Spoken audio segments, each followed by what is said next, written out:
अगर होते तो हमारी आवाज़ नहीं सुनते, अगर होते तो उन्हें हम दिखते नहीं, यहाँ से जाते नहीं। तो असंवैधानिक वो हुआ ना, गैर संवैधानिक नहीं है ये। इसीलिए हम जाकर यहाँ पे ताला मार देंगे कि ये अपॉर्चुनिटी देखते हैं। सुर्खी तो बनेगी ना, कैसे बनेगी सुर्खी? जो लोग नहीं आ रहे वो तो आपको सब जगह दिखेंगे। मनीषा वाल्मीकि का कांड में दिखे होंगे, रोहित वेमुला का कांड में सर यहाँ पैर रखने की जगह नहीं थी कि वर्ण व्यवस्था की डिमांड कर रहे हैं। और वो मानते भी मनुस्मृति को हैं, वो संविधान को नहीं मानते, लेकिन वो बड़े मुट्ठी भर लोग हैं। मैं आज आपको एक चीज़ बताऊँ ना, आज पढ़े लिखे दलित से अनपढ़ गवार जो गाँव में बैठा दलित है ना, उससे खतरा नहीं, आज पढ़े लिखे दलित से खतरा है। शूद्र, they have set the one system, they made the 4 varnas, ब्राह्मण, क्षत्रिय, वैश्य and शूद्र, and you guys have accepted it। भैया क्यों एक्सेप्ट किया आपने?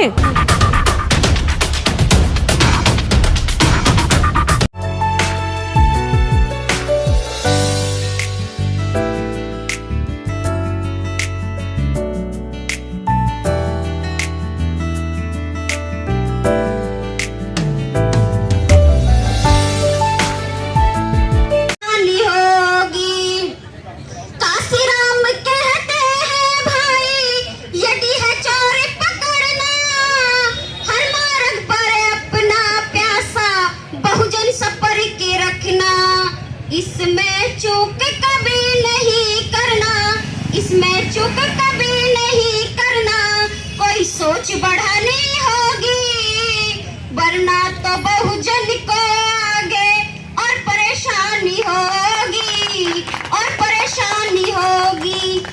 नमो बुद्धाय, जय भीम।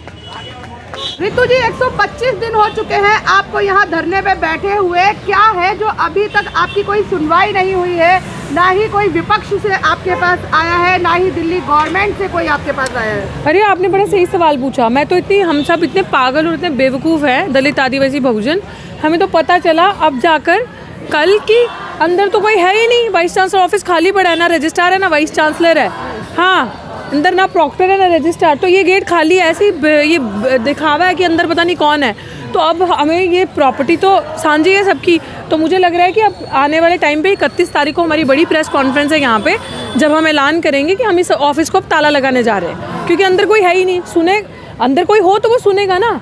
तो वो जो गूंगे बहरे हमें लगता था कि हमारी नहीं सुन रहे, अब हमें जाके पता चला ऑफिस ही खाली है, अंदर कोई है ही नहीं। पूरा गेट नंबर 4 से लेके गेट नंबर 1 तक, जहाँ तक वाइस चांसलर का ऑफिस है, सारा खाली है। तो आप टेंशन मत लें इस चीज़ की। दर्शकों को भी मैं बताना चाहती हूँ कि अब दलित आदिवासी बहुजन समाज को पता चल चुका है कि ये तो शायद पता नहीं कहाँ बैठ के काम करते हैं। तैयारी कर लो, कमर कस लो। कल जो 31 तारीख को हमारी प्रेस कॉन्फ्रेंस होगी, बता दिया जाएगा।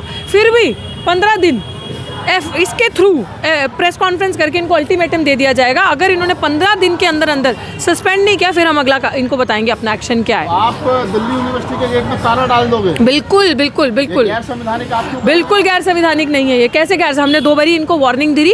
अब हमें पता चला कि अंदर कोई है ही नहीं, तो कोई चोरी करके ले जाए कुछ। जब अंदर कोई है ही नहीं, ना वाइस चांसलर, रजिस्ट्रार, ना डीन ऑफ कॉलेजेस, ना प्रॉक्टर है, सब खाली है, सब भाग चुके हैं। अगर होते तो हमारी आवाज़ नहीं सुनते, अगर होते तो उन्हें हम दिखते नहीं, यहाँ से जाते नहीं।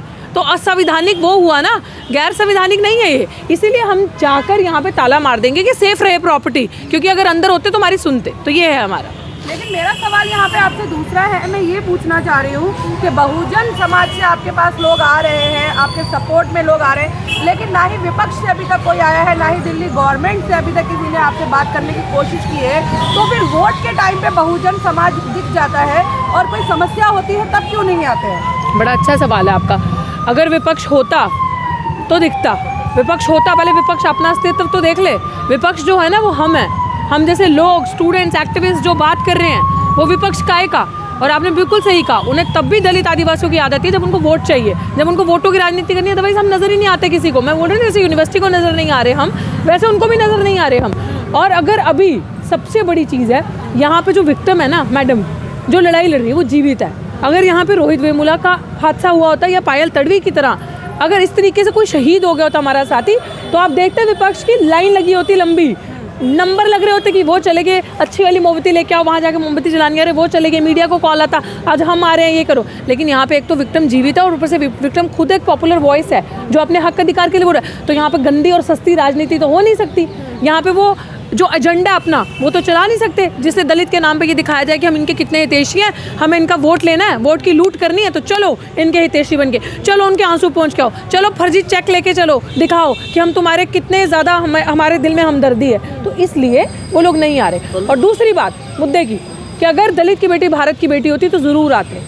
आपने देखा जब जब सामान्य वर्ग की बेटियों के साथ कुछ हुआ है, पूरा भारत उमड़ा है, तो इसीलिए आपको यहाँ बहुजन समाज दिख रहा है, क्योंकि दलित की बेटी भारत की बेटी नहीं है। आप कह रहे हैं कि दलित की बेटी भारत की बेटी नहीं है, और दूसरी तरफ आप कह रहे हैं कि लोग इंतजार कर रहे हैं कि वो कैंडल लेकर के कब आए। तो लोग यही इंतजार कर रहे हैं कि रितु सुसाइड करे, मर जाए, तभी आए। सर मुझे तो यही लगता है, रितु की बात नहीं, यहाँ पे बात है कि ये पहले तो इंस्टीट्यूशनल मर्डर करके हमें इतना प्रताड़ित करते हैं, ये अपॉर्चुनिटी देखते हैं। सुर्खी तो बनेगी ना, कैसे बनेगी सुर्खी? जो लोग नहीं आ रहे वो तो आपको सब जगह दिखेंगे। मनीषा वाल्मीकि का कांड में दिखे होंगे, रोहित वेमुला का कांड में सर यहाँ पैर रखने की जगह नहीं थी। यहाँ पे ऐसे ऐसी डफलियाँ बजा के ऐसे ऐसे जय भीम के नारे लगाए जा रहे थे। वो लोग जो मरने पे हमारे राजनीति करते हैं, वो लोग जो मरने पे कैंडल भोगों पे आते हैं हमारे, तो ये बात है कि वो लोग तभी आपको दिखेंगे मेंढक बरसात में जो निकलते हैं, वैसे वो ऐसे नहीं आते। लेकिन अभी हमने देखा 2 चर्चित केस, जैसे आप तो आंदोलन कर रहे हैं, लक्ष्मण यादव को भी निकाला गया, उनके लिए बड़ी बड़ी कॉन्फ्रेंस हुई प्रेस क्लब में और कई जगह उनके लिए लोग आए, लेकिन वो लोग आपके लिए नहीं आए। सर मैंने तो जब लक्ष्मण यादव जी को निकाला उनसे पहले ही हमने यहाँ प्रेस कॉन्फ्रेंस कर दी थी उनके लिए। हम तो अपने बहुजन समाज को प्यार करते हैं, हमें तो कांचीराम जी ने जो सिखाया है कि SC ST OBC मिनॉरिटी सब एक है, तो हमने यही समझा हमेशा कि वो हमारा परिवार है और हमारा दायित्व बनता, फ़र्ज़ बनता है कि अगर उनके साथ इतना बड़ा अपराध किया तो हम साथ दें। अब वहाँ पर मेरे लिए प्रेस कॉन्फ्रेंस नहीं हुई, तो इसका सवाल आप ही के जवाब में है कि क्यों नहीं हुई।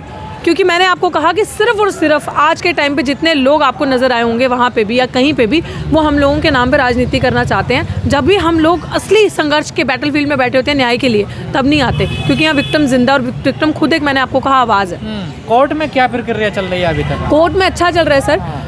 बुरी बात ये होती है कि इंडियन जुडिशियल सिस्टम में justice delayed is justice denied, तारीख पे तारीख, तारीख पे तारीख, वही होता है। मेरे केस में 3 जज चेंज हो चुके हैं, लेकिन मेरे केस में हमने ये किया कि अगर जज चेंज हो रहे हैं, if something is fishy there, तो हमने ये किया है कि अब अपनी जो वीडियो रिकॉर्डिंग है as per SC ST act, जो केस की प्रोसीडिंग है वो वीडियो रिकॉर्ड होगी, तभी हियरिंग होगी, नहीं तो हम उस केस की हियरिंग को जज के थ्रू या जो भी होगा पिटीशन डाल के, प्रोटेस्ट पिटीशन डाल के पोस्टपोन करेंगे।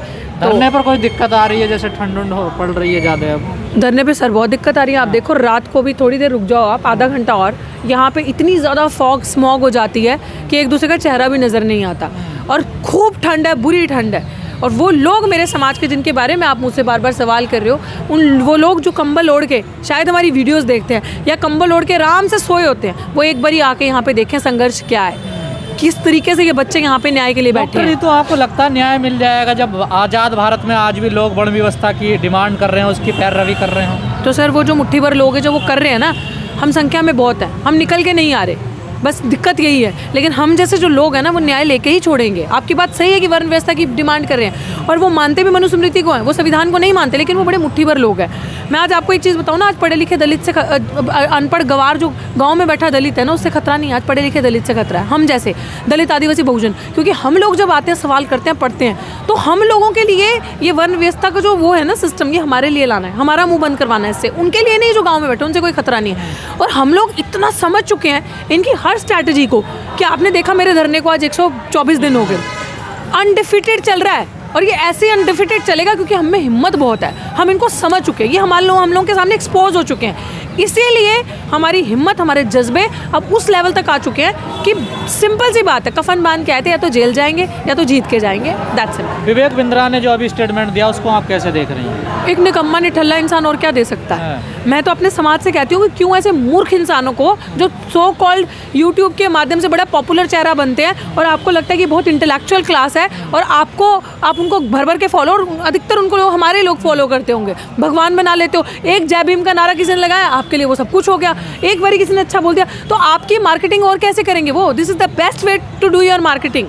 तो यही तो चीज़ है। और ऐसे लोग जो ये समझते हैं कि हमारे अंदर टैलेंट नहीं है, जो ये समझते हैं कि हमें मैनेजमेंट में रखना चाहिए, हमें डिसीजन मेकिंग में रखना चाहिए, अब एक गधों पूरे भारत का डिसीजन लेके तुम्हारे बाप डॉक्टर भीमराव अम्बेडकर ने करके तो दिखा दिया तुम्हें कि पोटेंशियल क्या है, टैलेंट क्या है। अगर तुम्हारे अंदर पोटेंशियल टैलेंट होता, अभी भी मैं नहीं कहती कि उस समाज के लोगों में प्रोग्रेसिव नहीं है, अच्छे नहीं है, लेकिन टैलेंट होता तो उस जगह तुम होते, उस जगह डॉक्टर बाबा साहब भीमराव अम्बेडकर नहीं होते। तो we don't have to prove us prove them are merit, हम क्या है, हमारे अंदर क्या पोटेंशियल है। तुम्हें प्रूव करने की जरूरत है, पहले अपना घर तो संभालो। तुम भी मोदी की औलाद हो न, जैसे उसने अपनी बीवी को सताया वैसे तुम अपनी बीवी को प्रताड़ित करके, अगर ये लोग सही मायने में पड़े होते तो इनको शर्म आती, सोच के ये चीज़ पता चलती कि महिलाओं के लिए कितना काम बाबा साहिब ने किया, और इसने तो अपनी एक नहीं दोनों बीवियों को प्रताड़ित किया और मारा है, और ये हमें सिखाएगा। तो क्या ये हिस्ट्री भी बताएगा पढ़ी है विवेक बिंद्रा ने जो कह रहे हैं कि ब्राह्मणों में इंटेलेक्चुअल होते हैं लोग? सर बकवास बात यह है कि ऐसे गधे यूट्यूब के मीडिया पे आपको इसलिए दिखते हैं क्योंकि हमारे लोगों के पास संसाधन, मोटिवेशनल स्पीकर हैं वो, देखिए एग्जैक्टली ऐसे motivation speaker should be sent behind bars, ऐसे गधों को वहाँ होना चाहिए।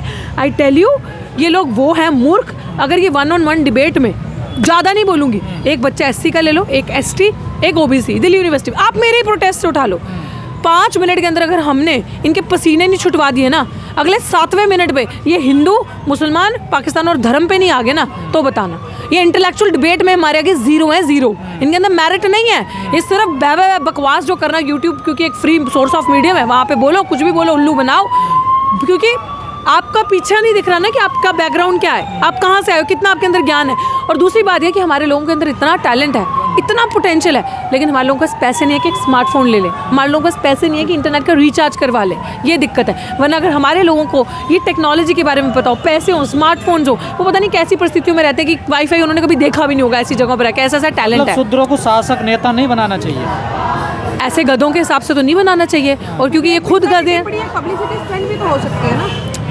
प्रॉबेबली पब्लिसिटी स्टंट, लेकिन क्या करेगा, कब्र तो खोद ली उसने अपनी। वो गधे में अगर कुछ होता ज्ञान तो वो सोचता ना, ऐसी सस्ती और चीप पब्लिसिटी ज़्यादा देर तक टिकती नहीं है। हम जीने देंगे अब उसे, अब हमारे बच्चे जीने देंगे उसे, वो गया। मेरा एक सवाल है ऋतु जी, क्यों शूद्र और दलित जो होते हैं उनको, जैसे कि विवेक बिंद्रा की टिप्पणी आप ले लीजिए, कम आका जाता है, राम मंदिर बना, क्यों किसी शूद्र को वहाँ नहीं पंडित या पुजारी बनाया? अरे यार, मुझे ना बड़ी गंदी स्टेटमेंट लगती है शूद्र। They have set the varna system, they made the 4 varnas, Brahmin Kshatriya Vaishya and Shudra, and you guys have accepted it. भैया क्यों एक्सेप्ट किया आपने, क्यों, why to call our self Shudra? आप अपने आप को दलित बोल सकते हो, मूवमेंट से निकला हुआ शब्द है, क्योंकि जब आपको कोई चूड़ा, चमार, भंगी, हरिजन या शूद्र ऐसे बोल देता था, तो जब दलित पैंथर्स मूवमेंट्स हुए, जब इतने बड़े बड़े मूवमेंट्स हुए, तो उन्होंने आपको एक आइडेंटिटी दी। वो आइडेंटिटी का वर्ड है दलित, कि जितने ऑब्रेस्ट, दबे कुचले, मार्जिनलाइज कम्युनिटी के लोग हैं, उनको हम एक आइडेंटिटी देते हैं कि इनको आप दलित कह के बुलाओ। दूसरा, संविधान ने आपको नाम दिए हैं, schedule caste, schedule tribe, other backward class, minorities, ये है ना आपके नाम। तो बहन जी, मैं आपके चैनल के माध्यम से, आपके चैनल के माध्यम से भी कहती हूँ कि यहाँ पे भी कुछ लोग आते हैं तो बोलते हैं, अरे ये भी तो शूद्र हैं, ये भी तो शूद्र हैं। मुंह पे थप्पड़ मारो उनके जिन्होंने आपको ये आइडेंटिटी पहले दी। Do not accept their identity. आपने एक बिलीफ सिस्टम को एक्सेप्ट कर लिया कि उन्होंने कहा आप ये हो तो हम पैर से आए, हम ये हैं तो हम ये हो गए। मैं तो इस चीज़ को भी नहीं मानती कि अगर मेरा पैर किताब को लग जाए तो मैं उसको छू लूँ। सुनिए, वही मैं बोल रही हूँ, बट समहाउ हमारी मेंटल उसमें एक चीज़ आ चुकी है कि हम शूद्र हैं। वी यूज़ दिस वर्ड कि हम शूद्र हैं, we don't have to use it even. और मैं आपको बता रही हूँ कि हम इस कॉन्सेप्ट को भी नहीं मानते कि अगर आपका पाँव किसी चीज़ को लग जाए और उस पाँव को फिर वो क्या कहते हैं, ऐसे क्या करते हैं वो, जय करो जय, उस चीज़ को भी नहीं मानते। क्यों? क्योंकि उन्होंने ये सिखलाया कि पैर इतने गंदे हैं, अगर पैर किसी चीज़ को लग जाए तो वो अपवित्र हो जाएगी।